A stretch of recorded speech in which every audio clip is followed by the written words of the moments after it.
बिस्मिल्लाहिर्रहमानिर्रहीम, अस्सलाम वालेकुम and a very good morning public. मैं आपको खुशामदीद कहूँगी। मैं हूँ अरमला हसन। उम्मीद करते हैं बिल्कुल ठीक ठाक होंगे, मज़े में होंगे। आपकी सुबह बड़ी अच्छी हुई होगी। मौसम बहुत कह लें बाइपोलर चल रहा है, कुछ समझ नहीं आ रहा। एक दिन सर्दी होती है, एक दिन गर्मी होती है, दोपहर में गर्मी है, शाम में सर्दी है। मतलब समझ ही नहीं आ रहा कि पंखा चलाना है, एसी चलाना है, पंखा बंद करना है, एसी बंद करना है। यही कन्फ्यूजन है आजकल ना। लेकिन कुछ कन्फ्यूजन्स दूर हो गई हैं और वो टीम्स की परफॉर्मेंसेस के हवाले से हैं कि किसकी स्ट्रेंथ क्या है, किसकी वीकनेस क्या है। कल जी PSL सीज़न 11 का 8th मैच था, जिसमें एक बहुत ही थ्रिलिंग और एक्साइटिंग मैच हुआ, मुल्तान सुल्तान वर्सेस हैदराबाद किंग्समैन, जिसमें मुल्तान सुल्तान ने जी शानदार कारकर्दगी दिखाई और हैदराबाद किंग्समैन को 6 विकेट से शिकस्त दे दी। लाहौर के कद्दाफी स्टेडियम में मैच खेला गया। इस मैच में बैटिंग का तूफान देखने को मिला। 225 का एक बड़ा टारगेट सेट किया, वो भी मुल्तान के जो बैटर्स थे उनके लिए रुकावट नहीं बन सका। और इस शानदार फतह के जो हीरो हैं वो साहबजादा फरहान रहे, जिन्होंने जी नाकाबिले शिकस्त सेंचुरी स्कोर करते हुए ना सिर्फ टीम को कामयाबी दिलाई बल्कि शायकीन को भी एक बार कहा जाए कि यादगार इनिंग्स देखने का मौका दिया। इनकी जो जारहाना किस्म की बैटिंग थी, इसने मैच का रुख पलट दिया और मुल्तान सुल्तान से जो हदफ है 19th ओवर में ही हासिल कर लिया। यूँ मुल्तान सुल्तान ने इवेंट में अपनी जो कामयाबियां हैं उसका सिलसिला बरकरार रखते हुए वाजे किया कि वो इस सीज़न में एक मजबूत कैंडिडेट के तौर पर सामने आए हैं। जबकि दूसरी जानिब कल हम हैदराबाद किंग्समैन के हवाले से भी बात कर रहे थे और हमारे जो एनालिस्ट थे उन्होंने भी कहा कि कुछ वीकनेसेस हैं और वीकनेसेस ऐसी साबित हुई कि कल तीसरी शिकस्त का सामना करना पड़ा। इसी पे हम तज्जिया लेंगे। शमशेर नियाजी स्पोर्ट्स एनालिस्ट हमारे साथ मौजूद है। Thank you very much Shamsher, good morning, कैसे हैं आप? अल्हम्दुलिल्लाह बिल्कुल ठीक ठाक जी, बहुत शुक्रिया and good morning. Thank you Shamsher. कल बड़ा टारगेट सेट हुआ, थ्रिलिंग मैच था। हैदराबाद किंग्समैन स्टिल उनकी जो अच्छा टारगेट सेट करने के बावजूद वो नहीं कर पाए और मुल्तान सुल्तान ने अपने जो जीतने वाला पैटर्न है इसको बरकरार रखा। देखें, हैदराबाद किंग्समैन ने कल अपना तीसरा मैच खेला और तीसरे मैच में भी उनको शिकस्त हुई। जाहिर बात है, एक नई टीम है PSL में, थोड़ा सा जरा उनको सेट होने का टाइम तो लगेगा। मतलब सेट होने का टाइम से मुराद मेरा ये नहीं कि 1-2 मैचेस लगेंगे, मैं ये कहूंगा उनको 1-2 सीजन लगेंगे, जैसे लाहौर कलंदर को लगे थे पहले 3-4 सीजन। समझ नहीं आती लोगों को तो बहुत ही सीजन लगे थे, सॉरी बट यार बहुत सीजन लगे थे एग्जैक्टली। तो अब उनकी हालत देखें, मतलब वो अमंग द चैंपियंस वो काउंट होते हैं।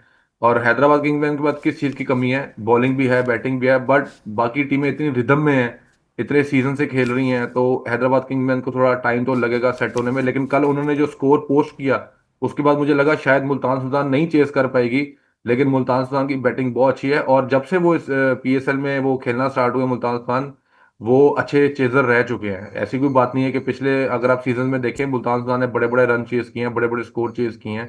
जब रिजवान इनकी टीम में थे, इनकी टीम में कैप्टन थे तब भी, और अभी भी आप देख लें उन्होंने कल क्या किया। मतलब 225 का सबसे बड़ा टारगेट जो है वो इस टूर्नामेंट का जो है हैदराबाद किंग्समैन ने कल दिया। इससे पहले तीसरा मैच जो पेशावर जलमी और रावलपिंडी का, वो उसमें 218 रन 214 रन बनाए था रावलपिंडी ने, और 218 रन बना के उन्होंने रन चेज कर ली पेशावर जलमी ने। ये दूसरा हाईएस्ट स्कोर इस टूर्नामेंट में बना। तो उसके बावजूद भी आप देखें ना, क्यों ना चेज होता। मतलब मुल्तान सुल्तान में कौन नहीं है? स्मिथ खेल रहे हैं, साहबजादा फरहान खेल रहे हैं। साहबजादा फरहान पिछले साल डेढ़ से आपके पाकिस्तान नेशनल टीम को भी रिप्रेजेंट कर रहे हैं और इन फॉर्म है। वर्ल्ड कप में उनकी परफॉर्मेंस देख लें, मतलब 7 छक्के 8 चौके, ये कोई नॉर्मल बैट्समैन की चीजें नहीं है। वो एक अच्छे नॉक में है, अच्छे रिदम में है, और यकीनन बड़ी उम्मीद थी, मतलब बड़ा क्लियर कट था कि साहबजादा फरहान जो वो स्कोर करेगा। और लोकल टूर्नामेंट हो, उसमें प्रेशर ना हो और साहबजादा फरहान सामने खड़ा हो, तो यकीनन रन चेज होता है। दूसरी बात है, कोई खास बॉलिंग नहीं है। मतलब आप लूप होल्स की बात कर रही थी ना कि भाई हैदराबाद किंग्समैन में क्या गड़बड़ हुई, था रन देने के बाद भी उन्होंने ये इसको डिफेंड नहीं कर पाए। बॉलिंग इनकी इतनी अच्छी नहीं है, इतनी तगड़ी नहीं है अभी। ये जारी बात है, ये चीजें टाइम के साथ सेट होती हैं, बट देन अगेन बड़ा अच्छा कॉन्टेस्ट था कल रात को। बिल्कुल ठीक है। अच्छा, मुल्तान सुल्तान की आपने जैसे खुद भी कहा कि पहले भी सीज़न में इतनी कोई इतनी बुरी परफॉर्मेंस नहीं रही, अच्छा परफॉर्म करते आए हैं, उनका पैटर्न अच्छा रहा है। But you are so right कि हैदराबाद किंग्समैन को अभी सेटल होने में टाइम लगेगा। आप शमशेर, मुझे थोड़ा सा ये बताएं कि जब हम स्ट्रेंथ्स एंड वीकनेसेस की बात करते हैं, कल एक अच्छा टारगेट था, एक बड़ा टारगेट था जिसको मुल्तान सुल्तान से किया। जब अब ये मैनेजमेंट हो या फ्रेंचाइज के सारे मामलात हों, इनको अब आगे के मोमेंटम को जो कह लें बिल्ड करने के लिए what they need to do about their bowling and.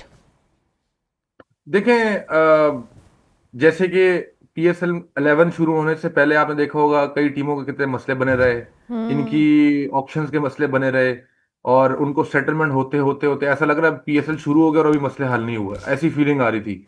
तो ये मसले थोड़े से इनको जल्द से जल्द हल करने चाहिए, नंबर वन।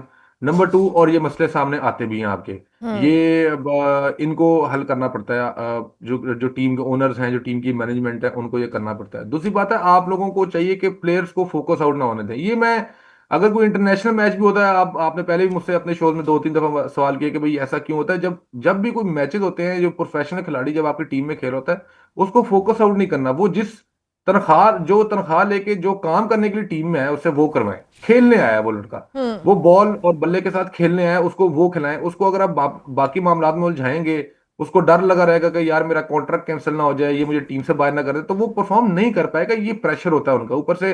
अभी तो शुक्र करें अवाम नहीं बैठी स्टेडियम के अंदर, अभी तो अब जो हमारे खिलाड़ी खेल रहे हैं उनमें कोई प्रेशर कोई ज्यादा नहीं है कि भाई अवाम हमें देख रही है लाइव या नहीं देख रही। ये भी एक बड़ी चीजें काउंट करती हैं। तो आप प्लेयरों को फोकस आउट ना होने दें, उनको जो उनसे आप काम ले रहे हैं वो निकलवाएं, और अपने मामला जितना जल्द से जल्द आप हल कर सकते हैं, थ्रू फाइनेंसेस, थ्रू स्ट्रेटजीज, जो भी कर सकते हैं उनको हल करें।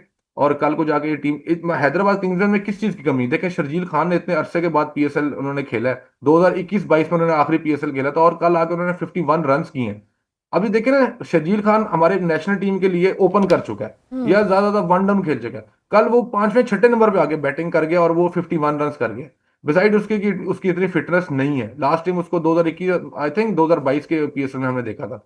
तो अभी ये हैदराबाद को कौन बताने वाला है, उनकी प्लानिंग टीम को या उनकी मैनेजमेंट को, भाई शर्जील खान एक ऊपर का खिलाड़ी है, उसको खिलाएं ताकि आपकी जो स्ट्रेटेजी बने, आपका स्कोर ऑन पोस्ट जल्दी हो। तो ये ऐसे ऐसा चीजें हल होंगी। मतलब शर्जील खान आ गया इनकी टीम में, फॉरन मार्कस लेबुशेन इनकी टीम में खेल रहे हैं, ठीक शाना इतना अच्छा स्पिनर है श्रीलंका का, वो उनकी टीम में खेल रहा है। बस मोहम्मद अली है जिन्होंने अभी डोमेस्टिक क्रिकेट में इतना अच्छा परफॉर्म किया है। बस थोड़ी सेटिंग करनी है, और वो सेटिंग आपको पता है, मैंने आपको लाहौर के अंदर भी एग्जांपल दी है, वो थोड़ा टाइम लगता है, और इस चीज में टाइम लगता है। मैं हैदराबाद किंग्समैन को बुरा पता क्यों नहीं कह रहा, मैं इसलिए नहीं कह रहा क्योंकि एक चीज को हल होने में टाइम लगता है। लगता है। आपको बाजार में ऐसे ही लग रहा था कि उन्होंने 200 स्कोर किया है, लेकिन 200 रन चेस करने की जो टीम है वो हैदराबाद से ऑलरेडी 3-4 सीजन पहले अवेलेबल है। तो ये बड़ा ऑब्वियस एक रीजन है कि उनको टाइम लगेगा, थोड़ा सा टाइम लगेगा। अच्छा, अब शमशेर मुझे ये बताएं, ओवरऑल अब इस टीम इस PSL का मोमेंटम, हम हमेशा से बात कर रहे हैं, और आपकी और मेरी आई रिमेंबर कि पहले मैच पे भी बात हुई थी कि हम शायकीन के बगैर इन मैचेस को देख रहे हैं। इससे फ़र्क तो पड़ रहा है, वी ऑल नो कि वो एक डेड किस्म का इन्वायरमेंट हमें देखने को मिलता है। अगर ये अच्छे हाई स्कोरिंग मैचेस ना हो या इतने एक्साइटिंग मैचेस ना हो, तो ओवरऑल एसेंस भी we find it boring. But एक अच्छी बात है कि मैचेस बड़े अच्छे हो रहे हैं। लेकिन शायकीन, प्लेयर्स की परफॉर्मेंस और उनकी जो ओवरऑल एक कह लें सिनेरियो के ऊपर कितना इफेक्ट होता है ऑडियंस का ना होना। देखें, यही सेंचुरी कल अगर शाहजादा फरहान ने लोगों के सामने लाइव बैठ के बनाई होती, उसको तो मजा आता ही आता। आपको कितना मजा आता, मुझे कितना मजा आता, सही बात है फर्क वैसे। पड़ा ना। ये फर्क पड़ गया ना इस चीज या का। शायकीन, क्रिकेट मैंने आपको बताया, कोई भी स्पोर्ट्स दुनिया की ले ले, पाकिस्तान में खास तौर पे क्रिकेट, शायकीन के बगैर कुछ भी नहीं है। अब मैं 2-3 जगह पे गया, वहां पे लोग यही बात कर रहे हैं कि भाई गवर्नमेंट को क्या तकलीफ है कि वो लोगों को पेट्रोल क्राइसिस की वजह से या सिक्योरिटी रीजन की वजह से स्टेडियम आने दे रहे। भाई लोगों का पेट्रोल उनकी जेब से लग रहा है, गवर्नमेंट की जेब से तो नहीं लग रहा, तो लोगों को क्यों नहीं आने दे रहे? जो लोग अफोर्ड कर पाते हैं उनको क्यों नहीं आने दे रहे? कोई कोरोना नहीं है, कोई ऐसा अल्लाह माफी दे कोई बीमारी नहीं चल रही कि लोगों को साथ बैठ के लग जाएगी। तो मुझे नहीं समझ आ रही कि ये लोगों को जो है ना, कोई सॉलिड रीजन नहीं लग रही कि भाई वो स्टेडियम में मौजूद नहीं है। अच्छा, मैं आपको एक बात बताऊं, बीइंग अ स्पोर्ट्समैन, मैं एक बड़ी आपको बात शेयर करूं, ये मेरा पर्सनल एक्सपीरियंस है। अगर आपके सामने शायकीन ना बैठे हो ना, आपके परफॉर्मेंस पे ऑलमोस्ट 20 से 30% फर्क पड़ता है। आप जैसे कहते हैं ना, वो हमारे पेरेंट्स, पुराने जमाने के पेरेंट्स कहते थे ऐ शोखी शाह आ गया, शोखियां मार रहा है ये। शोखी बात। आप अवाम के सामने एक जज्बे में आते हैं, आप एक शोखी में आते हैं। वो शोखी ये नहीं है कि वो कोई बहुत बड़ा कोई प्लेयर है, पर एक जज्बा होता है कि अवाम के सामने मैं अपने लोगों के सामने छक्का मारूं, चौके मारूं, हाँ बॉलिंग हो, आउट हो, को विकेट्स गिरे, हाँ। ये हो, तो लोगों के ना होने से प्लेयर्स की परफॉर्मेंस पे बिल्कुल फर्क आता है, उनके हौसले पे फर्क आता है, लेकिन अच्छा, वो अब दूर इसमें हो एक और जाते हैं। फैक्टर भी है। मैंने आपका पर्सपेक्टिव ये है कि जी जोशो खरोश आता है, लेकिन मैंने एक और पर्सपेक्टिव भी लिया। यहाँ बैठ के एक एनालिस्ट आए, वो कहते हैं कि हमारे जो डोमेस्टिक के प्लेयर्स हैं या इतना ज़्यादा जिन्होंने इंटरनेशनल एक्सपोजर नहीं लिया हुआ, हमारे लोकल प्लेयर्स की परफॉर्मेंस शायकीन ना होने से ज़्यादा बेहतर होगी, क्योंकि प्रेशर हमारे यहाँ हैंडलिंग का इशू रहता है, तो कुछ हमारे लोकल प्लेयर्स ज़्यादा अच्छा परफॉर्म करेंगे। ये एक पर्सपेक्टिव मुझे एक एनालिस्ट ने दिया। Do you agree with that? बिल्कुल एग्रीड, बिल्कुल एग्रीड, क्यों नहीं। देखें ना आप, देखें आपका लोकल टूर्नामेंट हो रहा है आपके कंट्री में, कोई इंटरनेशनल प्रेशर नहीं है, या आपने कोई वर्ल्ड कप के लिए क्वालिफाई नहीं करना, आपने कोई एशियन, आपको ग्रुप स्टेज नहीं खेल रहे किसी नमीबिया या कोई जिम्बाब्वे या साउथ अफ्रीका के खिलाफ नहीं खेल रहे, आप बाहर हो जाएंगे। आप पीएसएल एंजॉय कर रहे हैं अपने मुल्क में अपने लोगों के सामने, आपको पता है मैंने 20 से 25 मैचेस खेलने ही खेलने हैं। वो अलग बात है टीम आपको बाहर बैठा दे या ना बैठा दे, टीम आपसे नहीं, वो आपकी परफॉर्मेंस से खुश नहीं है, वो एक अलग बात है। लेकिन आप अपनी आवाम के सामने प्रेशरलेस क्रिकेट खेलते हैं, आप जोशो खरोश से खेलते हैं, जो कि ये प्लेयरों का हक भी है। और आवाम को वैसे ही मैं आपको बताया छक्के चौके चाहिए, हमारी आवाम को यही है कि ग्राउंड में हलचल, 20 ओवर में हलचल मचती रहे। तो मेरे ख्याल से बहुत ज्यादा परफॉर्मेंस में फर्क पड़ता है। यही मौका होता है प्लेयर अपने आप को प्रेशर हैंडलिंग के लिए रेडी भी करता है, लोग बैठे होंगे उनके सामने परफॉर्म करेगा, किस तरह प्रेशर, ये जो लोकल तरीके से तैयारी होती है ना, वो इन टूर्नामेंट्स के थ्रू होती है। तो मेरे ख्याल से आवाम को स्टेडियम होना चाहिए। अभी देखें दो तीन मैचेस के बाद जो है ये सारा टूर्नामेंट कराची शिफ्ट कराची हो रहा शिफ्ट हो है। रहा आई है। डोंट नो कराची में पब्लिक अलाउ है कि नहीं है, नहीं वहां है, भी जाके पता लगना चाहिए।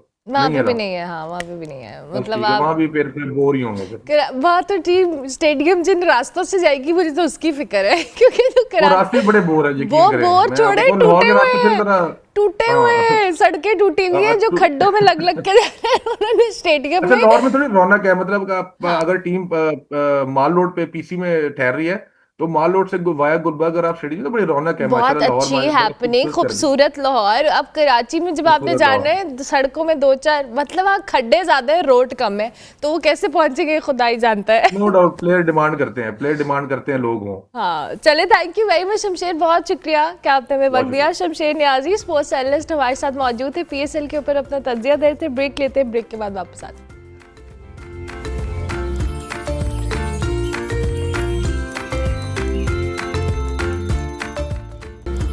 Welcome back to good morning public. जी ब्रेक के बाद वापस आ गए। मशरिक़ वस्ता की सूरत हाल पे हम बात करेंगे तो कशीदगी एक बार फिर शिद्दत इख्तियार कर चुकी है, जहां प्रेसिडेंट ट्रंप के ताज़ा तरीन बयानात ने सूरत हाल को मजीद सेंसिटिव कर दिया है। अमरीकी सदर ने ना सिर्फ ईरान के खिलाफ जारी जंग को बरकरार रखने का ऐलान किया है, बल्कि आइंदा 2 से 3 हफ्तों में मजीद शदीद हमलों का इंदिया भी दे दिया है, ये दावा करते हुए कि अमेरिका अपने स्ट्रैटेजिक फौजी मकासद के करीब पहुंच चुका है। अमेरिकन मौक़िफ़ के मुताबिक ईरान की फौजी सलाहियत को शदीद नुकसान पहुंचाया जा चुका है और उनके जौहरी प्रोग्राम को भी मौसर तौर पर महदूद कर दिया गया। ताहम हमलों के तसलसल के साथ साथ आबनाए हुर्मुज़ खित्ते की सलामती, आलमी मईशत पर असरात के खदशात भी बढ़ रहे हैं।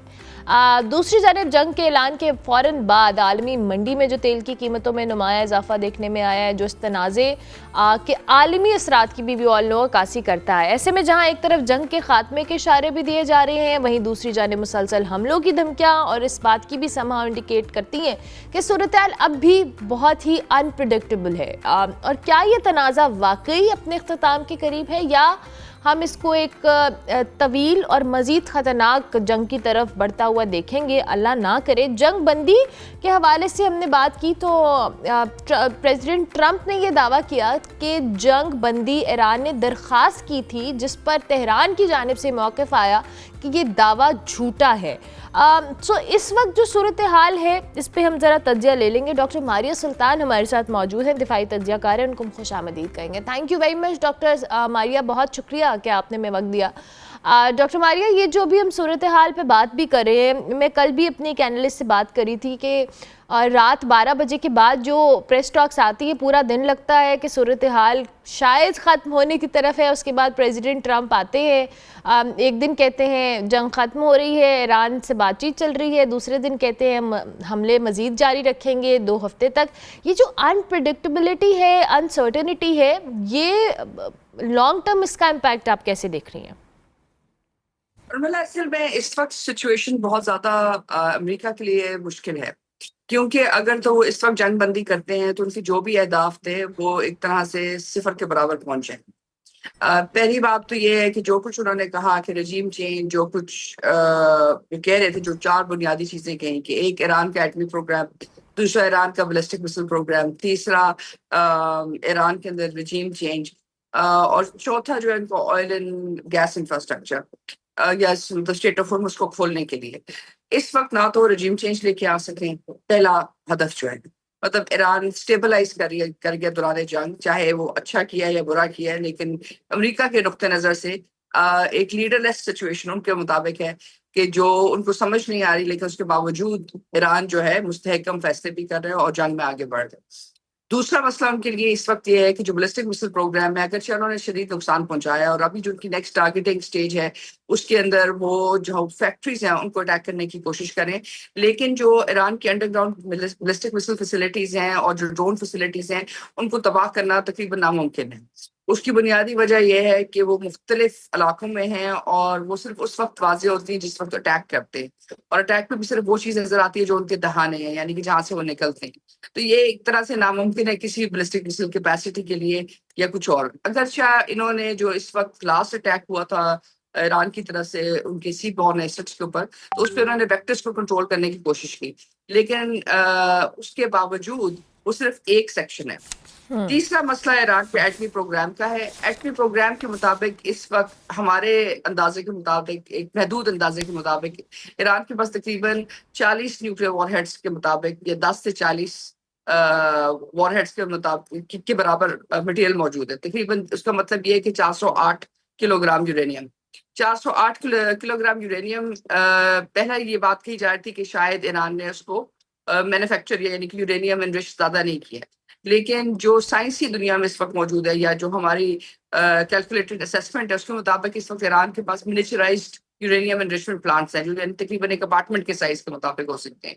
अब ये वो एटमी प्लांट्स हैं जिससे ईरान की जो वेपन्स बनाने की कैपेसिटी है वो अब इफ नहीं है, यानी कि क्या ईरान हासिल करेगा या नहीं, मतलब अब ये है कि वो कब और कहाँ इस्तेमाल करेगा।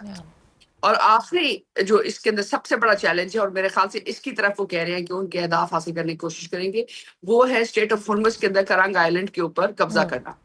अब प्रॉब्लम ये है कि वो ये चाहते हैं कि अगर हम करंग आइलैंड पे कब्जा करेंगे तो शायद ईरान जो है स्टेट ऑफ होर्मुज में जो है उनकी किसी इक्वल पोजीशन पे आ जाए।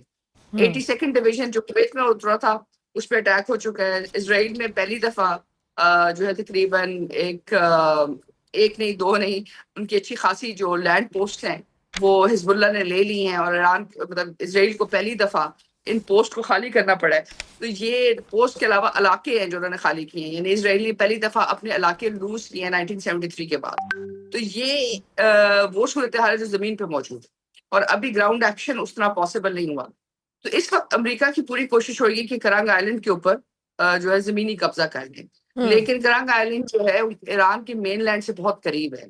तो ये उनके जंगी अहदाफ है, और इन अहदाफ की मौजूदगी में ये बहुत मुश्किल है उनके लिए कि वो जंग रोकें, क्योंकि अगर वो जंग नहीं रोकते और किसी मुज़ाकराती अमल की तरफ नहीं आते तो वो जंग से निकल नहीं सकते हैं जब तक ये कोई टेंजिबल विक्ट्री ना करे। लेकिन अभी से उन्होंने जो है ना माइंड सेट मेकिंग करनी शुरू कर दी है, जहां वो कह रहे हैं कि जो ईरान की जो नई रजीम है वो बहुत बेहतर है, वो हमारे से बातचीत भी कर रही है। डॉक्टर मारिया, मेरा सवाल ये यहाँ पे कि ये कौन सी डिल्यूजन है? मतलब एक ऐसी सुपर पावर का जो प्रेसिडेंट है वो आकर ऐसी बातें करते हैं जिसको विद इन आवर्स डिनाई कर दिया जाता है तेहरान की तरफ से, और इस तरह की स्टेटमेंट्स ये कितनी इररिस्पॉन्सिबल हैं, क्योंकि ये मामला कोई छोटा नहीं है। हम एक जंग के माहौल को देख रहे हैं जिसके अंदर आना और इस तरह की बात करना कि जी हमारी रिजीम चेंज हो गई, मुझे सुप्रीम लीडर बनाने के हवाले से बात की गई,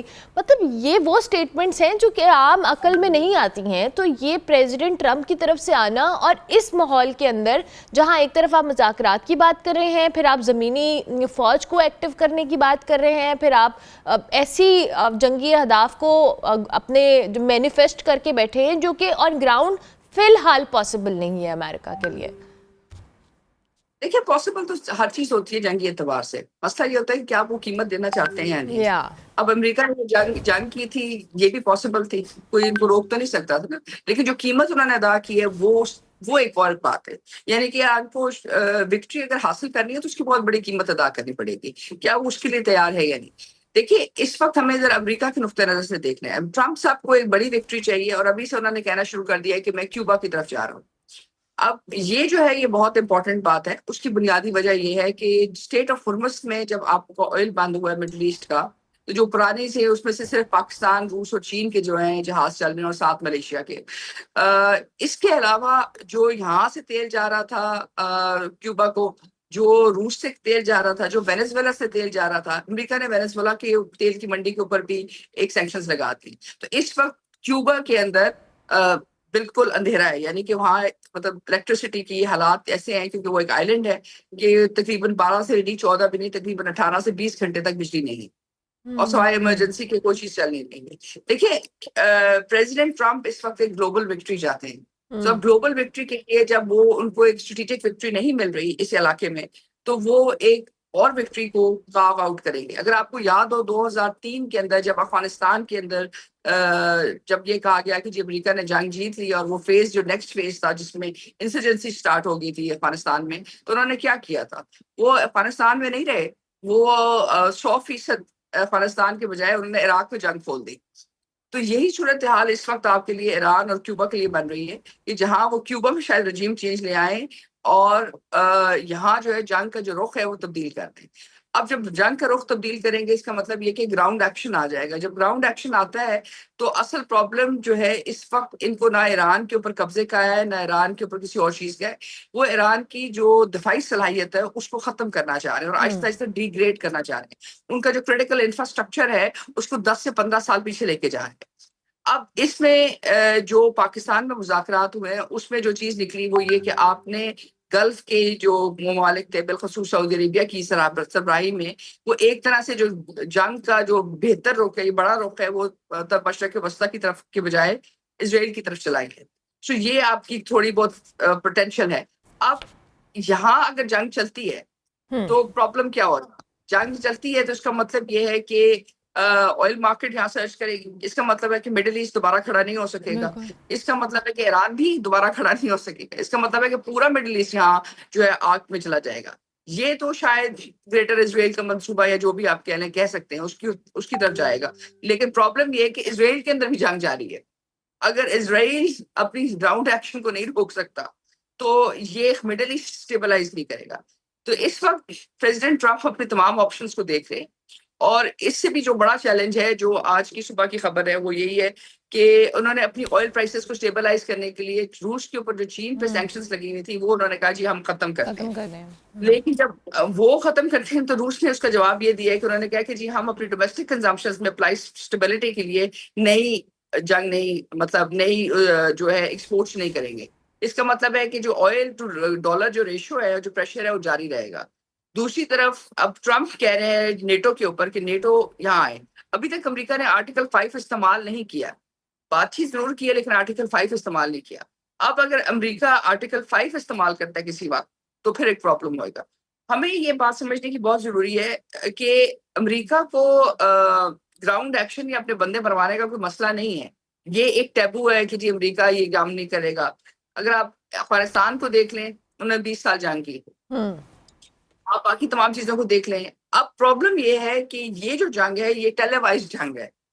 सो 82nd तक जो डिवीजन की जो लोगों के ऊपर काउंटर अटैक हुआ कुवैत में ईरान की तरफ से, ईरान की तरफ से, वो सारी दुनिया के सामने है। बिल्कुल। जो अमेरिकन बेसिस पे अटैक हो रहा है वो ड्रोन्स दिखा रहे हैं आपको, यहाँ तक दिखा रहे हैं कि कौन सा मिसाइल डिप हो रहा है, कहाँ हो रहा है, कैसे हो रहा है। सो ईरान ने इंफॉर्मेशन वॉरफेयर के पॉइंट ऑफ व्यू से एक ऐसा काम किया है जो अमेरिका के लिए नाकाबिले बर्दाश्त क्या, बल्कि आप ये सोच लें कि एक स्ट्रेटेजिक विक्ट्री है कि जहां आपका एक मिसाइल या एक ड्रोन जा रहा है, चाहे कामाकाजी ड्रोन है जो आगे जाके खत्म हो जाएगा, वो आपको लास्ट फुटेज तक दिखा रहा है और उस तमाम लास्ट फुटेज जो है वो सारी दुनिया के सामने आ रही है। वरना ये था कि अफगानिस्तान में 20 साल उन्होंने जंग की, आपको ये पता ही नहीं है कि अफगानिस्तान में क्या हुआ। मतलब कोई इंफॉर्मेशन ब्लैकआउट था। अब ये जो इंफॉर्मेशन ब्लैकआउट नहीं कर सक रहे हैं वो और अभी जो सी लाइंस ऑफ कम्युनिकेशन है, जो साइबर वल्नरेबिलिटी है स्टेट ऑफ हॉर्मुज़ की, उस पर तो अभी किसी ने बात ही नहीं की। अमेज़न, ये जो तमाम चीजें हैं, इस वक्त यूएई ने एक प्रेशर दिया है कि जी हम जो ईरानियन पैसे हैं, जो ईरानियन नेशनल्स हैं, उनको निकाल देंगे। तो ये इस तरह इस वक्त वॉर अगले 3 से 6 महीने आराम से चल सकती है और दोनों तरफ से। तो इसलिए इस वक्त चैलेंजेस बहुत सारे हैं और वो अपनी जो है पावर को शिफ्ट करेंगे और नेगोशिएशंस को रखेंगे। बिल्कुल ठीक है, thank you very much doctor Maria, बहुत शुक्रिया। डॉक्टर मारिया सुल्तान हमारे साथ मौजूद थी, दिफाई तज्जियाकार, इस वक्त मशरिक़ वस्ता की सूरत हाल पर अपना तज्जिया दे रही थी। हम ब्रेक लेते हैं, ब्रेक के बाद वापस आते हैं।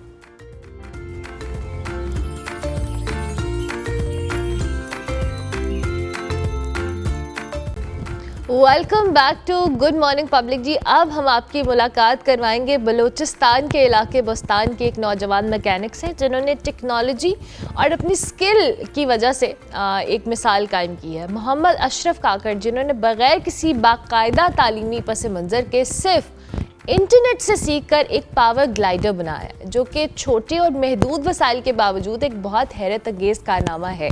मकामी तौर पर दस्तयाब मवाद का इस्तेमाल करते हुए इन्होंने ना सिर्फ अपनी जो क्रिएटिव स्किल्स हैं उसका मुजाहरा किया है, बल्कि साबित किया है कि आप अगर कुछ सोचें तो उसको हकीकत में बदल सकते हैं, बस आपने मेहनत करनी है और इरादा करना है। इनसे बात करेंगे कि ये बेसिकली है क्या और किस तरीके से इन्होंने इसको बनाया। अशरफ साहब, बहुत शुक्रिया आपके वक्त का। सबसे पहले तो हमें ये बताइएगा कि पावर ग्लाइडर बनाने का आइडिया आपके जहन में कैसे आया?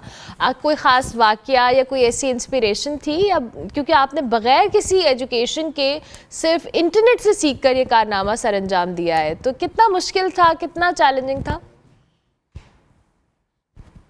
कि मैडम, ये मेरी ख्वाहिश थी, तो मैं ज़्यादातर पहाड़ों में चलते थे, तो बस एक दिन मैंने सोचा था कि मैं अपने लिए एक छोटा सा जहाज़ बनाऊं। तो फिर मैंने मुसलसल इस पे काम शुरू किया था। ये तो मुश्किल था, लेकिन मैंने अपनी मेहनत जारी रखी थी। तो असल ये थी कि ये हमारी ख्वाहिश थी कि मैं इसको बनाऊं, तो मैंने मुसलसल इस पे काम किया था। तो जाहिर सी बात है, जब आप कामयाबी की तरफ जाते हो तो मुश्किलात का सामना करना है। तो मैंने मुश्किलात का सामना कर लिया, तो मैं अल्हम्दुलिल्लाह इस चीज़ तक पहुंच गया कि मैंने अपनी कामयाबी हासिल की। अच्छा, कबाड़ से पुर्जे इकट्ठे करना, फिर एक फंक्शनल पावर ग्लाइडर बनाना डेफिनेटली आसान नहीं है। आपने कौन कौन सी चीज़ें रीयूज़ की हैं और सबसे मुश्किल फेज़ कौन सा था? जो है ना, मैंने चीज़ें जो इस्तेमाल की थी, तो ये मैंने अपनी मुल्क की जो मटेरियल है वो मैंने इस्तेमाल की थी, क्योंकि इसकी जो अपनी अल्मुनियम आते हैं 70-75 एयरक्राफ्ट की मटेरियल, ये तो हमारे मुल्क में नहीं मिलेगा ना। तो इसमें जो है ना, ज़्यादातर मैंने इस्लामाबाद और कराची और लाहौर में जो स्टील पाइप जो बनाते हैं वो मैंने इसमें इस्तेमाल किया था। और इसके अंदर जो मैंने इंजन लगाया है वो पाकिस्तानी कल्टस 1000 सीसी का इंजन मैंने इसमें इस्तेमाल किया है। ज़बरदस्त। तो आपको ये पावर ग्लाइडर बनाने में कितना वक्त लगा, और अगर आपको कोई हुकूमती या निजी सतह पर सपोर्ट मिले तो आप अपने इस प्रोजेक्ट को कहाँ तक लेकर जाना चाहते हैं, और इससे ज़्यादा आपने कुछ प्लान किया हुआ है कि कोई और इजाद भी आपने करनी है? ये तकरीबन मैंने 3-3.5 साल इस पे काम किया था, तो उसके बाद मैंने इसको कामयाब कर दिया। बात यह है कि मैंने तो कोशिश बहुत की थी, क्योंकि ये मेरी ख्वाहिश है कि मैं इसको और अभी जो है ना आगे ले जाऊं। तो गवर्नमेंट बलूचिस्तान से मैं इंशाल्लाह कोशिश करूंगा कि वो हमारे साथ सपोर्ट दे, मैं अपने मुल्क के लिए काम करूँ और ख़ासकर पाकिस्तान का नाम रोशन करने के लिए। इंशाल्लाह मैं कोशिश बहुत करूंगा और अपनी मेहनत और टैलेंट इंशाल्लाह जारी रखूंगी।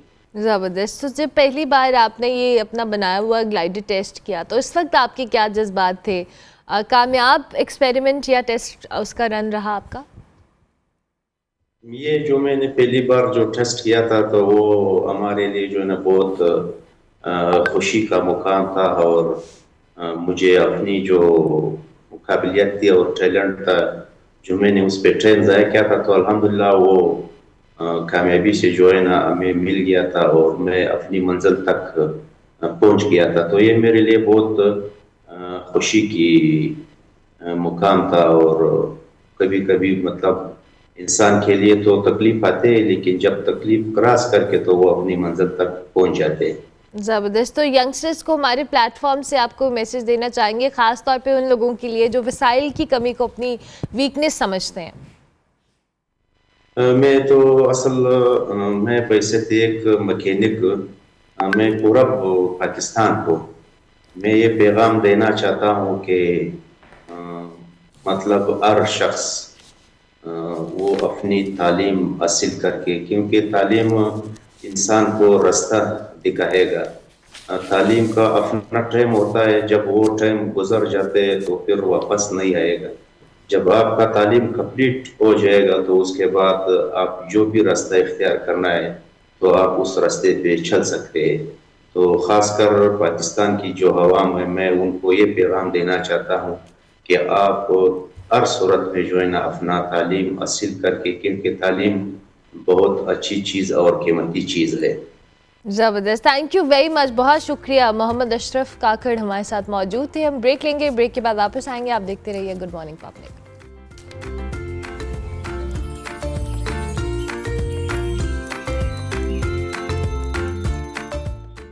Welcome back to good morning public. जी ब्रेक के बाद वापस आ गए। टैलेंट जो है आपकी एज का मोहताज नहीं होता, और इस बात का जीता जागता सबूत है हमारी आज की एक यंग मेहमान जो सिर्फ 12 साल की उम्र में मलेशिया के इंटरनेशनल मैदानों में 2 गोल्ड मेडल जीतकर ना सिर्फ उन्होंने बलूचिस्तान बल्कि पूरे पाकिस्तान का सर फख्र से बुलंद किया है। नेशनल गेम से लेकर साउथ एशियन चैम्पियनशिप तक ये जो हमारी चैंपियन है हर मैदान में कामयाबी के झंडे गाड़ चुकी है। हमारे साथ इस वक्त बैडमिंटन की उभरती हुई सुपरस्टार सरवत फातिमा मौजूद हैं, उनको हम खुशामदीद कहेंगे। अस्सलाम वालेकुम सरवत, कैसी हैं आप?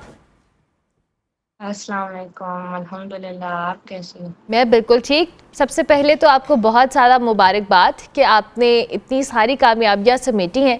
हमें बताएं आप कब से बैडमिंटन खेल रही हैं, और ये जो अभी आपने मेडल्स जीते हैं, ये चैम्पियनशिप का जर्नी कैसा था आपका? थैंक यू जी। मैं 4 इयर्स ओल्ड थी तो मैंने बैडमिंटन खेलना स्टार्ट किया, तो वही से मेरा शौक बढ़ती गई। मेरे फादर का एकेडमी था, तो बस उनको देख के बस मैंने खेलना स्टार्ट किया। तो एज ऑफ 8 में मैं first time national junior badminton champion of Pakistan बनी। एज ऑफ 10 में मैं नेशनल टीम ऑफ पाकिस्तान में आई। तो बस उसके बाद अभी रिसेंटली जो मैं मलेशिया गई थी वर्ल्ड स्कूल चैम्पियनशिप खेलने, फिर उसका भी जर्नी बहुत अच्छा रहा। मैंने दोनों कैटेगरी में गोल्ड लिया है। ज़बरदस्त। तो मुझे ये बताएं कि आप, चूँकि आपने कहा कि आपके वालिद की एकेडमी भी थी और आप इसको खेलना शुरू किया, ये कितना मुश्किल जर्नी था? बिकॉज़ आई बिलीव कि हम हमेशा से बात करते हैं कि ख़वातीन के लिए अपॉर्चुनिटीज़, ट्रेनिंग की अपॉर्चुनिटीज़ या वैसे बड़ी लिमिटेड होती हैं। तो आपने इतनी यंग के एज के अंदर इतना सब कुछ अकम्प्लिश किया है, मुश्किल कहाँ कहाँ आई आपको? जी, मुश्किलात तो बहुत आते हैं, लेकिन गिव अप मैंने कभी नहीं किया है। मेरा ड्रीम्स बड़े हैं कि इंशाल्लाह मैं पाकिस्तान का नाम रोशन करूं वर्ल्ड स्टेज में, ओलंपिक में। तो मुश्किलात बहुत आते हैं, जैसे बलूचिस्तान बाकी सूबों से काफ़ी पीछे हैं। ना मैट है, लाइट्स वगैरह हॉल के काटे हुए हैं, अंधेरे में खेलना पड़ता है। कोर्ट भी हमारा सही नहीं है फर्श में, तो बस ट्रेनिंग करते हैं फिर भी हम। तो आप अभी ट्रेनिंग कर कहाँ रही हैं, जहाँ पे आप थोड़ा बहुत जो जैसे आपको हेल्प होती है कि जब आप इंटरनेशनली खेलने जाएं तो आपकी ट्रेनिंग उतनी अप टू द मार्क हो, जो कि आपने भी खुद भी बताया, लेकिन अभी आपकी ट्रेनिंग के पैटर्न्स क्या हैं? ट्रेनिंग अगर इंटरनेशनल इवेंट्स वगैरह हो तो मैं कोई 1 वीक पहले इस्लामाबाद आती हूँ। यहाँ की कोर्स और प्लेयर्स वगैरह अच्छे होते हैं तो उनके साथ खेलती हूँ, क्योंकि कोयटा बलूचिस्तान में कोई भी नहीं है खेलने वाला, और कोर्ट वगैरह फर्श में खेलते हैं तो वहाँ नहीं होता सही तैयारी मैं कर लूँ। तो इसी वजह से काफ़ी मेरे गेम में फ़र्क भी पड़ता है। मेरा स्पीड 50 हो जाता है जब मैं इंटरनेशनल नेशनल लेवल पे जाती हूँ, क्योंकि वहाँ मैट होता है और बलूचिस्तान के पास एक भी प्रोफेशनल बैडमिंटन कोर्ट और एक भी मैच नहीं है। तो मुझे बताएं, अभी जब आप मलेशिया गई तो वहाँ आपने दीगर कंट्रीज़ के प्लेयर्स के साथ भी आई एम श्योर खेला होगा। क्या डिफरेंस लगा आपको अपनी ओवरऑल स्ट्रेंथ में, स्पोर्ट के अंदर या अपनी ट्रेनिंग के अंदर? कौन सी ऐसी चीज़ें हैं जो आपको लगता है कि आपको ये ऐड करनी पड़ेंगी अपनी ट्रेनिंग में ताकि आप इंटरनेशनल मुकाबलों में उनके अगेंस्ट कम्पीट कर सको? जी, Malaysia, Thailand, Philippine, Oman, UAE लोगों के साथ मैंने खेला, उनको जीता। तो मुझे यही कमी महसूस होती है कि मुझे एक प्रोफेशनल कोच की ज़रूरत है, जो डेनमार्क अच्छा है बैडमिंटन में, मलेशिया अच्छा है, कि मैं इंटरनेशनल लेवल पे जाके ट्रेनिंग ले लूँ। तो उससे मेरा गेम काफ़ी फ़र्क पड़ेगा और इंशाल्लाह मैं कर सकती हूँ पाकिस्तान का नाम और रोशन। इस चीज़ की कमी मुझे लगी।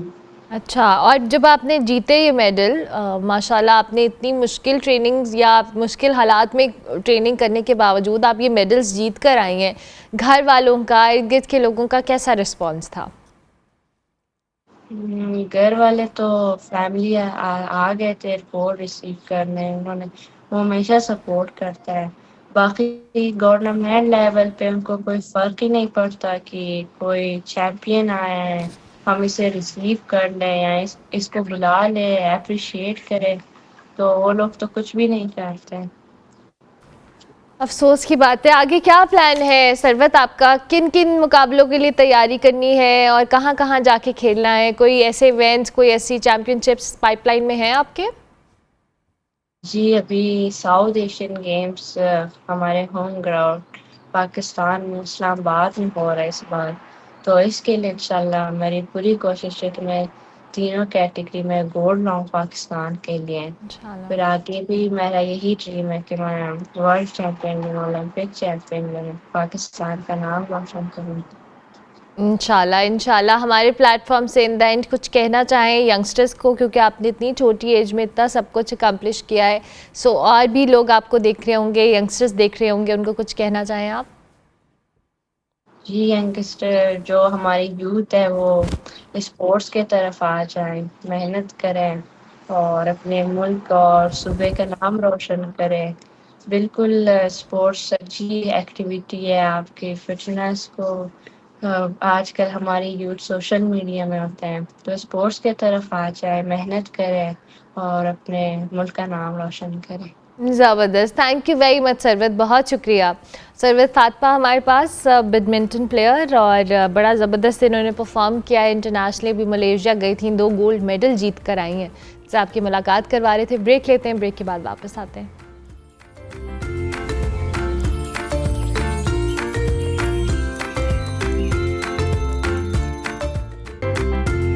Welcome back to good morning public जी। आज हमने 2 बड़े इंपॉर्टेंट टॉपिक के ऊपर बात करनी है, और आज सबसे पहले जिस मौजू का मैं तारुफ करवाऊंगी वो हमारे ख़ानदानी माहौल के लिए, हमारी ज़हनी सेहत पर इसके असर के हवाले से। चाइना में हालिया तहकीक से बात सामने आई है कि खुशगवार, पुरसकून और जो कि एक ख़ानदानी ज़िंदगी है अच्छी, वो हमारे दिलो दिमाग को सकून तो फराहम करती है, बल्कि डेमेंशिया जैसे ज़हनी तनज़्ज़ुली के ख़तरात को भी कम कर सकती है। रिसर्च में देखा गया है कि जो लोग अपने फैमिली रिलेशनशिप से गैर मुतमईन थे उनमें इस बीमारी का ख़तरा 34% तक बढ़ा, और जो लोग इंतहाई गैर मुतमईन थे उनमें ये ख़तरा 66% तक पहुँच गया।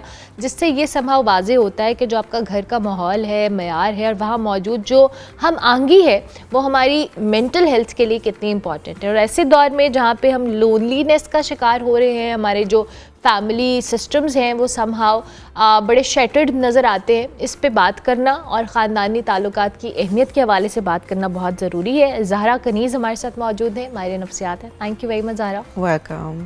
इसके साथ साथ अब आज जो दूसरा टॉपिक है वो भी बड़ा इंपॉर्टेंट है, वो वर्ल्ड ऑटिज़म अवेयरनेस डे है। 2 अप्रैल को ये दिन सेलिब्रेट किया जाता है। ऑटिज़म के हवाले से अगर हम थोड़ी सी बात करें तो ऐसी कैफियत का नाम है जो बज़ाहिर खामोश होती है लेकिन अपने अंदर एक पूरी दुनिया समोए हुए होती है। ऑटिज़म ये कोई आम बीमारी नहीं है, बच्चों की ज़हनी नशोनुमा से जुड़ा एक आर्ज़ा है जो उनकी सोचने, समझने और एक्सप्रेस करने की सलाहियत को मुख्तलिफ अंदाज में मुतासिर भी करता है। और ऑटिज़म से मुतासिर जो बच्चे होते हैं वो अक्सर अपनी दुनिया में होते हैं, लेकिन बातचीत में थोड़ी सी उनको डिफ़िकल्टी होती है, फिर समाज सोशलाइजिंग में वो चैलेंजिंग होता है उनके लिए।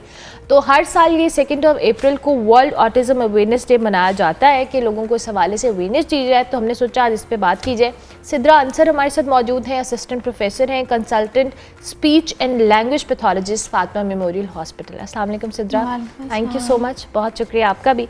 आगाज़ में आपसे करूँगी ज़हरा, ये जो हम डायमेंशिया के हवाले से बात करते हैं, बड़ी कम डिस्कस्ड ये चीज़ है, लेकिन ये एक बहुत इंपॉर्टेंट चीज़ है जो ओवर टाइम डेवलप हो रही है और लोगों को इस हवाले से अवेयरनेस नहीं है। रिसर्च के हवाले से भी बात करेंगे, लेकिन उसके अलावा भी थोड़ा सा हमें एक्सप्लेन करें कि डिमेंशिया होता क्या और ये किस एज में डेवलप होना शुरू होता है। डिमेंशिया जो है, इसको हम जहनी बीमारी जो कि न्यूरोलॉजिकल लेवल पे है, इट्स नॉट साइकोलॉजिकल, ये न्यूरोलॉजिकल लेवल पे है। और इसमें क्या होता है कि हमारे जो ब्रेन के सेल्स हैं या उसकी फॉर्मेशन है वो श्रिंक होना शुरू हो जाती है। There is this chain of thought, जैसे कि हमारे अंदर न्यूरोट्रांसमीटर हैं, वो अगर हमें कुछ पिंच हुआ है तो मैसेज गया है बॉडी के अंदर और हमने रिएक्ट किया है।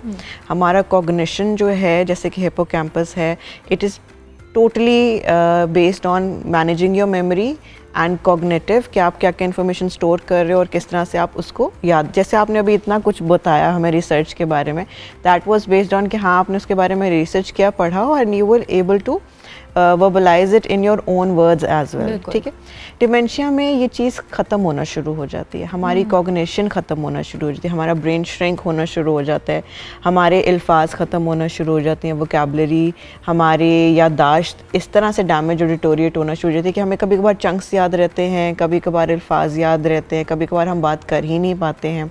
और जो रिसर्च आप बता रहे हो, ये रिसर्च चाइना में हुई है, बेसिकली 2025 में ये रिसर्च हुई थी और अभी भी वो ये रिसर्च कर रहे हैं, क्योंकि चाइना में इट्स अराउंड 1 मिलियन पीपल जो कि डिमेंशिया और अल्जाइमर्स का शिकार हैं। और उनकी ये प्रेडिक्शन है कि 2050 के एंड तक 10 मिलियन तक ये क्रॉस कर सकता जाएगा। है। और आपको अगर इस चीज़ का इल्म हो कि चाइना में ज़्यादातर पॉपुलेशन ओल्ड एज है, और ये बीमारी का, जैसे आपने कहा कि कब शुरू होती है, तो ऑनसेट ओल्ड एज में होता है। लेकिन क्योंकि एनवायरमेंटल चेंजेस इतने ज़्यादा हो गए हैं, दो ये एक न्यूरोलॉजिकल बीमारी है, लेकिन एनवायरनमेंट का भी हमारे जहन पे बहुत इम्पैक्ट और असर होता है, और उसकी वजह से अब ये अर्ली ऑनसेट भी होना शुरू हो गया। बहुत से यंगस्टर्स में ये बीमारी आप देखोगे और आपको नज़र आएगी। मेमोरी इश्यूज तो अभी से होना शुरू हो गए हैं, बिकॉज लास्ट टाइम भी हमने डिस्कस किया था कि due to a lot of excessive phone use तो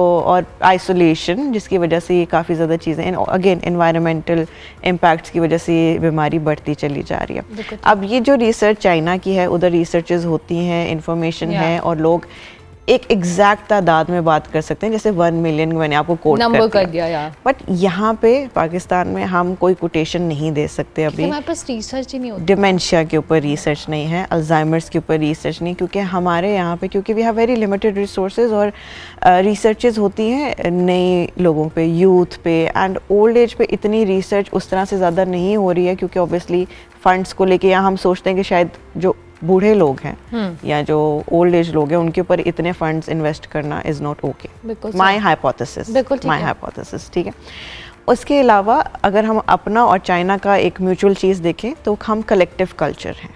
ठीक है, बड़ी बड़ी फैमिलीज़, रिवाज, कल्चर, रिचुअल्स, और जैसे हमारे ईद का त्यौहार होता है, बसंत होती है, उनके भी सेम इसी तरह के त्यौहार है, कलेक्टिव कल्चर है। उनके अंदर भी ताए चाचे सब इकट्ठे रहते हैं, आसपास रहते हैं, उनके भी गांव और जो सोसाइटीज़ हैं आसपास, जैसे हम लोगों की हैं सेम। वहाँ पे जो बच्चे और फैमिली प्लानिंग तो बड़ी लिमिटेड है, they don't have now since few years ये लिमिटेड की गई थी, लेकिन अब दोबारा से उसको रिवोक कर दिया गया है। जैसे कि I remember when we used to be there, तो वहाँ पे एक रूल था कि आप एक बच्चा हो सकता है वहाँ पे, but now it's like you can actually go towards 2 children, और गवर्नमेंट भी आपको सपोर्ट करेगी। ठीक है। हाँ, यहाँ पे ज़्यादातर अभी वो उस तरफ नहीं आए हैं, लेकिन यहाँ पे भी अवेयरनेस देते हैं हम families अवेयरनेस को दे regarding सकते हैं, that. लेकिन यहाँ पे मसले बहुत अजीब और गरीब है। ये तो बहुत एक अलग और Yes, बात किस्म का अलग topic debate है ये, किसी निज़ार, दिन मैं उस पे आपकी तरफ करेंगे। दोबारा आती हूँ। हम जरा ऑटिज्म के ऊपर भी बात करें। वर्ल्ड ऑटिज्म अवेयरनेस डे सदरा, आप ज़रूर प्लीज़ आप हमें बताइएगा, बिकॉज ऑटिज्म पे भी हमने बात की है, हम अवेयरनेस के हवाले से भी काम कर रहे हैं, लेकिन इस वक्त हमारे यहाँ जो स्टैटिस्टिक्स हैं या ओवरऑल एक सिचुएशन है, कहाँ स्टैंड कर रही है? असल में सबसे पहले तो एक मिथ या मिसकंसेप्शन है कि ये कोई डिज़ीज़ है, ये कोई डिसऑर्डर है। Basically it's a difference of personality या थिंकिंग एबिलिटीज़, जैसे हम सबकी फ़र्क हैं तो उनमें भी तो बस आप कह सकते हैं कि उनका डिफरेंस ऑफ एक थिंकिंग है या पर्सनालिटी है, बट ये कोई वो डिसऑर्डर नहीं है। हम इसको कंडीशन कह सकते हैं। जैसे आम बच्चा जो है वो माइलस्टोन्स अचीव कर लेता है, जैसे नेक होल्डिंग है, मोटर है, ऐसा स्किल। लेकिन जो ऑटिज़म के बच्चे हैं उनमें क्योंकि सबसे बड़ा सिम्टम होता है कि इनमें कम्युनिकेशन डेफिसिट्स हैं, आप कम्युनिकेट नहीं बेहतर कर पाते, सोशलाइज नहीं कर सकते। जैसे आप और मैं फ्रेंड्स बड़ी आसानी से बना लेते हैं, आपस में हम बातचीत कर रहे हैं, तो इनका सबसे बड़ा जो मसला होता है वो सोशलाइजेशन होता है और कम्युनिकेशन। जैसे आप और मैं एक टाइम पे लाइक 1.5 ईयर में हमारा 1 वर्ड आ गया या स्पीच आना शुरू हो गई, इनका थोड़ा सा प्रॉब्लम होता है। इन्हें थोड़ी सी समझ लें कि मोर गाइडेंस, हेल्प की ज़रूरत होती है professional. As a speech and language pathologist हमारे पास ऑटिज़म के बच्चे आते हैं क्योंकि उनमें कम्युनिकेशन डेफिसिट्स होते हैं। तो बेसिकली इस चीज़ को अंडरस्टैंड करना इस दिन के हवाले से कि ये कोई डिसऑर्डर नहीं है, ये कोई डिजीज़ नहीं है, इट्स अ कंडीशन। बिल्कुल इट्स अ कंडीशन। और जैसे एक पर्सनैलिटी डिफरेंस है तो इनकी पर्सनैलिटी डिफरेंट है। अब अगर इनमें बहुत ज़्यादा स्पीच भी आ जाए और हम इनकी बहुत थेरेपीज़ कर दें, फिर भी इनमें एक फ़र्क रह जाएगा कि ये मेरी और आपकी तरह घुल मिल नहीं सकेंगे, रिलेट नहीं कर पाएंगे ह्यूमैनिटी के साथ। तो सबसे पहला तो अवेयरनेस में सबसे पहले ये तो अंडरस्टैंड करना सबसे ज़्यादा ज़रूरी है। फिर अगर हम इसके साइंस एंड सिम्टम्स पे आएँ तो 3 सबसे कॉमन या ब्रॉड साइंस हैं। सबसे पहला कि जो मैंने पहले भी बताया कि कम्युनिकेशन का प्रॉब्लम के नॉन वर्बल होते हैं ये बच्चे। फिर उसके अलावा इनकी सोशलाइजेशन नहीं है। तीसरा होता है इनके थोड़े से स्टीरियोटिपिक बिहेवियर्स, यानी जैसे हम बैठे हुए हैं तो ये टिक के बैठ नहीं सकते, हाइपर एक्टिविटी होगी, किसी नई जगह पे आप लेके गए हैं तो रिलैक्स नहीं करेंगे पेरेंट्स के साथ, और थोड़ा सा रिजिड इनकी एनवायरनमेंट है कि अगर आप इनकी रूटीन चेंज करें तो एक्सेप्टेंस बहुत जल्दी नहीं आती। तो बेसिकली तो ये अच्छा सदर, सॉरी मैं आपको इंटरप्ट करी हुई, आप सिम्टम्स हमें बता रही हैं। आप ऑटिज़म के सिम्टम्स कब किस एज ग्रुप में ज़्यादा वाज़े होना शुरू होते हैं, ताकि क्योंकि वही बात है कि at the end of the day हम आइडेंटिफाई, क्योंकि ये कोई बीमारी तो है नहीं, ये कंडीशन है, और वो कंडीशन आहिस्ता आहिस्ता वो एज लोगों में जाहिर होती है। तो ये गौर तलब एज कौन सी होती है कि जिसमें आप पेरेंट्स या इर्द गिर्द के लोगों को ये आइडिया होना चाहिए कि अगर ये ऑटिस्टिक बच्चा है तो हमें इसको उसके मुताबिक हैंडल करना है? बिल्कुल रेड फ्लैग्स आने शुरू हो जाते हैं। जैसे 5 to 6 मंथ्स का बच्चा है वो अपने नाम पे रिस्पॉन्ड करना शुरू कर देगा कि आपने जैसे आवाज़ दी तो वो आपको देखना शुरू कर देगा या आपको रिस्पॉन्स देगा। तो सबसे बड़ा रेड फ्लैग तो ये होता है कि दे डोंट रिस्पॉन्ड नहीं करते अपने नेम के ऊपर। और फिर इसके अलावा जो नेक्स्ट आ जाता है कि अगर आप इनको वेव करें तो बच्चे आपको बहुत अच्छे तरीके से स्माइल भी करेंगे रिटर्न और वेव बैक करेंगे, तो इनमें बाय बाय नहीं आता। तो ये रेड फ्लैग्स होते हैं जो छोटे छोटे हम नोट डाउन करते हैं और पेरेंट्स को कहते हैं कि आप ये नोट करें। और इस तरह से फिर जैसे 1.5 साल का बच्चा हुआ तो अब स्पीच आनी चाहिए, तो इनमें स्पीच नहीं होगी और अपनी एक बबल, एक अपनी दुनिया में रहते हैं। तो ये सबसे एविडेंट या आप कह लें कि प्रोमिनेंट जो है साइन है ऑटिज़म का। एक इनकी अपनी वर्ल्ड है, उसमें से निकलते नहीं हैं। अगर आप निकालने की कोशिश करें तो फिर इनके बड़े स्वेयर किस्म के बिहेवियर्स जो है आपको दिखाई देते हैं। और प्लस इनमें सेंसरी इश्यूज़ बहुत ज़्यादा होते हैं, वो भी आपको स्टार्ट से मतलब नज़र आना शुरू हो जाते हैं। जैसे अब आपके बाल आके स्मेल करना शुरू कर देंगे, टेक्सचर्स फील करना शुरू कर देंगे। अगर बहुत आप नॉइज़ी इन्वायरमेंट में स्पेशली कोई शॉपिंग मॉल में ले गए हैं या बिग गैदरिंग्स हैं, वहाँ पर बहुत शोर हो रहा है तो ये अपने कान कवर कर लेंगे। तो ये बहुत एक प्रोमिनेंट साइंस है, सिग्नल्स हैं जो बच्चा सेंसरी इश्यूज हम इनको कहते हैं। तो ये these are the common symptoms जो कि आप एनालाइज कर सकते हैं कि ये ऑटिस्टिक बच्चा या है। ऑटिज्म की साइंस की तरफ चल रहा है। बिल्कुल ठीक है, बिल्कुल ठीक है। अच्छा ज़ाहरा, ये जो हमारे घरों का माहौल है, हमारी मेंटल हेल्थ पे हर चीज़ का इम्पैक्ट होता है। घर पुरसकून होना, एक अच्छे फैमिली डायनामिक्स का होना बड़ा इंपॉर्टेंट है डायमेंशिया, क्योंकि इस रिसर्च की भी जहाँ हम बात करें, थोड़ा सा मैं इसको भी फर्दर एलेबोरेट करें कि क्या ऐसी चीज़ें हैं जो आपके घर में होनी चाहिए, आपके इस फैमिली सिस्टम में होनी चाहिए कि हम अपने बूढ़े बुज़ुर्गों के लिए थोड़ी कंफर्टेबल एनवायरनमेंट क्रिएट करें कि ये, और जो यंगस्टर्स हैं उनमें ये प्रिवेंट हो सकती है ज़ाहिर। एज़ कम्पेयर टू डिमेंशिया अगर हम देखें तो जैसे हमारी उन लोगों में रिस्क ज़्यादा होता है, जेनेटिकली भी है, और उन लोगों में ये रिस्क ज़्यादा होता है कि अगर आपके घर की इन्वायरमेंट बहुत कंट्रोलिंग है, आपको ये बताया जाता है कि उठना कब है, सोना कब है, बैठना कब है, खाना कब खाना है, कहाँ जाना है, किससे पूछ के जाना है, कब जाना है, क्यों जाना है, ये किया क्यों किया, and it is mostly prevalent in our society in women. ठीक है, ठीक है।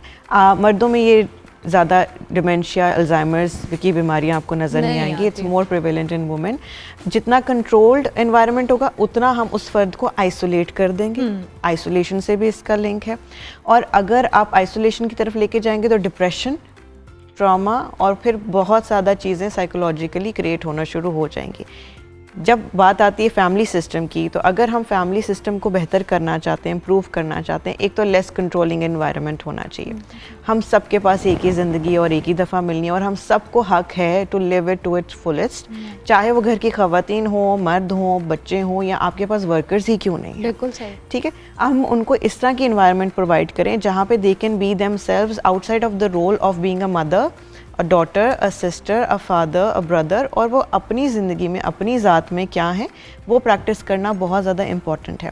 हम सब फैमिली मेम्बर्स को सपोर्टिव होना चाहिए एक दूसरे के लिए, एक दूसरे के टाइम के लिए, एक दूसरे के साथ कम्युनिकेट करते हुए हमें ये कंसिडर करना चाहिए कि हम अल्फाजों का चुनाव क्या कर रहे हैं, और हम अपनी बॉडी लैंग्वेज से किसी को कैसा महसूस करवा रहे हैं।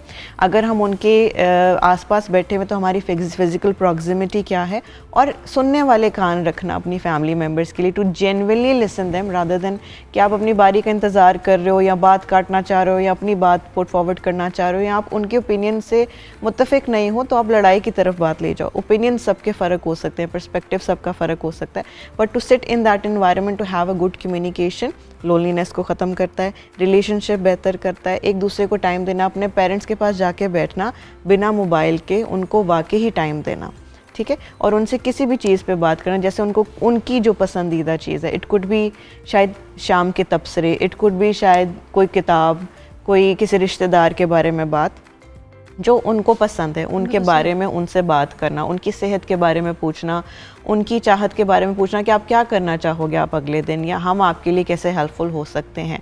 हम इतने ज़्यादा फास्ट दौर में रह रहे हैं कि हमें ये सब करने का शायद टाइम नहीं मिलता, अगर ख्याल आए भी तो हमें प्रोएक्टिवली इस चीज़ को इम्प्लीमेंट करना चाहिए अपनी ज़िंदगी के अंदर।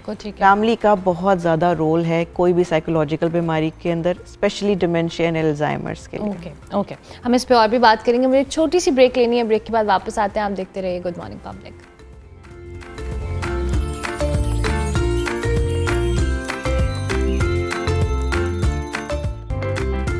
प्रोग्राम के आखिरी हिस्से में आपको खुश आमदीद कहेंगे। ऑटिज़म के हवाले से और डिमेंशिया के हवाले से हम बात कर रहे थे। सिद्रा, अब आपने बताया कि ये कंडीशन है, इट्स नॉट अ बीमारी कि आप उसको एज अ पेशेंट ट्रीट करें।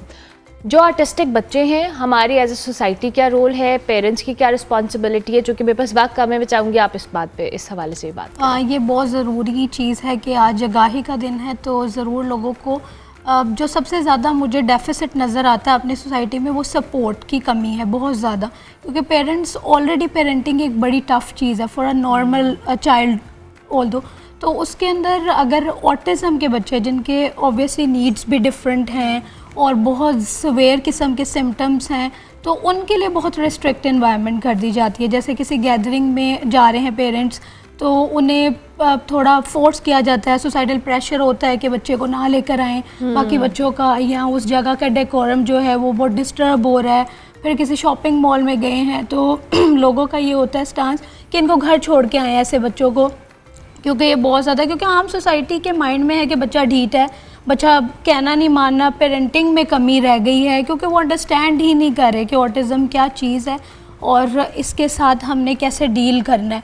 तो पेरेंट्स के लिए सपोर्ट बहुत ज़रूरी है। तो ज़्यादा मुझे ऐसा लगता है कि सोसाइटी की काउंसलिंग इस तरह से होनी चाहिए कि उन्हें अंदाज़ा होना चाहिए, they should be helpful for those parents, क्योंकि बर्नआउट बहुत कॉमन है ऐसे पेरेंट्स में, तो बहुत ज़्यादा सपोर्टिव होना चाहिए। तो अवेयरनेस के हवाले से सबसे जो 2 मिथ्स हैं, एक जो मैंने पहले ज़िक्र किया कि अंडरस्टैंड करना चाहिए कि ये एक बीमारी नहीं, एक कंडीशन है और इसके साथ लिव करना है, बेहतर करना है।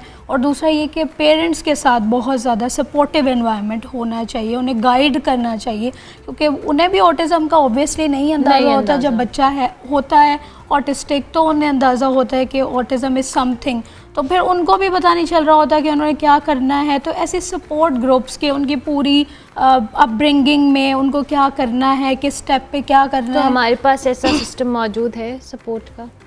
बेहतर तो हो रहा है आहिस्ता आहिस्ता, जैसे अब गवर्नमेंट सेक्टर्स या NGOs काम कर रही हैं इस चीज़ पे, बट स्टिल अभी बहुत काम होने वाला है। मतलब बेसिक कॉमन लेवल में लोगों की पहले तो मेंटालिटी को एक्सेप्टेंस उसमें लेके आना सबसे ज़्यादा इम्पॉर्टेंट चीज़ है। फिर वो हो गई तो ऑब्वियसली फिर काम भी होना शुरू बेहतर हो जाएंगे, but it is in the process, work हो रहा है, गवर्नमेंट जो है वो अब कर रही है इस चीज़ पे, तो बेहतरी है, अल्लाह करे कि और बिल्कुल, बेहतर हो। इंशाल्लाह। ज़ाहरा, आप हमारे प्लेटफॉर्म से अवेयरनेस पॉइंट ऑफ व्यू से कितना इम्पोर्टेंट है और क्या किया जा सकता है? आप रिसर्च, आपने जैसे खुद कहा कि हमारे पास बड़े लिमिटेड रिसोर्सेज होते हैं, but at the end of the day हमें कुछ तो इस बीमारी से प्रिवेंट करने के लिए, जो प्रिवेल कर रही है बहुत तेज़ी से, कुछ तो इकदाम होने चाहिए। आई बिलीव गवर्नमेंट को आगाही देनी चाहिए, काउंसलिंग करनी चाहिए लोगों की, शोज़ करने चाहिए, इस तरह के मूवीज़, ड्रामा पे इन्वेस्ट करना चाहिए जो बीमारी को प्रिडिक्ट कर सकें, उसके सिम्टम्स को बता सके, उसके इलाज को बता सके, फैमिली का रोल बता सके। जैसे हमारे यहाँ पे बहुत रिवाज है लोगों को ड्रामा देखने का और बहुत प्रिवेल करता है हमारी सोसाइटी में, it's one of the biggest entertainment in our society. तो हम उन ड्रामास के थ्रू उनको बता सकते हैं कि एक साइकोलॉजिकल बीमारी या न्यूरोलॉजिकल बीमारी, जैसे ऑटिज़म के बारे में बात करें, इस तरह के बच्चों के ऊपर मूवीज़ बना सकते हैं और ड्रामास क्रिएट कर सकते हैं टू जस्ट गिव अवेयरनेस। और इससे क्या होगा कि ये आप हर तबके के इंसान के पास ये अवेयरनेस जाएगी, क्योंकि everybody is watching your media, ठीक है। उसके अलावा आप ग्रुप्स कंडक्ट करा सकते हो, वर्कशॉप्स करवा सकते हो, कॉन्फ्रेंसेस करवा सकते हो, कोई ना कोई घर जाके काउंसलिंग देना कि अच्छा आपके बच्चे अगर इस तरह से हैं, क्योंकि डेटा इनके पास सब कुछ होता है। फैमिली को काउंसलिंग देना कि आप कैसे अपने घर में कोई फर्द जो डिमेंशिया है, ऑटिज़म के साथ है, उनको कैसे हेल्प आउट कर सकते हो। जैसे ऑटिज़म के लिए हमारी गवर्नमेंट अब बढ़ चढ़ के काम कर रही है, इन्होंने सेंटर्स बनाए हैं, इस तरह से डिमेंशिया के लिए भी होने चाहिए। I recently came across this one place, milestone के नाम से है वापडा टाउन में, जहाँ पे सब लोग फिज़िकली एबल हैं, डिसेबल्ड हैं इन अ वे दैट कि कोई ना कोई कमी है फिज़िकली, लेकिन mentally and psychologically they are so strong, they are working with patients and clients. Okay. And my mother-in-law is diagnosed with dementia. Oh, okay. और हमें उनकी हेल्प के लिए उनके पास जाना पड़ा, and they were so helpful with regarding counseling, Okay, wow. sessions, family therapy, coming for speech therapy, coming for body movements, everything was free. Wow, amazing. मतलब इस तरह के Everything. इदारे, और ये प्राइवेट अदारा है जिसको डोनेशंस आती हैं पाकिस्तान से, Amazing. इंटरनेशनली, और बहुत ही माइलस्टोन के नाम से है। माइलस्टोन के नाम से। Lovely lovely. चलिए, थैंक यू वेरी मच, बहुत शुक्रिया आपका भी Zara and Sidra, thank you so much for joining us. बहुत अच्छी कॉन्वर्सेशन हमारी दोनों गेस्ट ने की और ये बड़ा इंपॉर्टेंट है जी। और जिस तरह से अभी ज़ारा ने भी कहा कि एक ऐसा इदारा मौजूद है माइलस्टोन के नाम से जो ये काम कर रहा है। सो प्राइवेट सेक्टर हो, NGOs हो, इस तरह के इदारे हों, ये भी कंट्रीब्यूट कर रहे हैं। स्टेट लेवल पे भी काम हो रहा है, बट हमें चाहे वो डायमेंशिया है या ऑटिज़म है, इसके हवाले से और अवेयरनेस क्रिएट करनी है, लोगों को बताना है कि आप इसको प्रिवेंट कैसे कर सकते हैं, और खुदा ना खास्ता अगर कोई ऐसा इशू है तो आपने उसको एड्रेस कैसे करना है। और ऑटिस्टिक बच्चा कोई लाइबिलिटी नहीं है, ये ट्रीटेबल चीज़ है। हाँ, बट टाइम, इस पर टाइम लगेगा, आपको अवेयरनेस की ज़रूरत है। सो ये आज वर्ल्ड ऑटिज़म अवेयरनेस डे भी था, हमने इस पर बात की। प्रोग्राम का वक्त ख़त्म हुआ, इंशाल्लाह मेरी आपसे मुलाकात होगी अब कल। फीडबैक आप हमारे सोशल मीडिया हैंडल्स पर लाजमी दीजिएगा। कल तक के लिए मेरी तरफ से अल्लाह हाफ़िज़।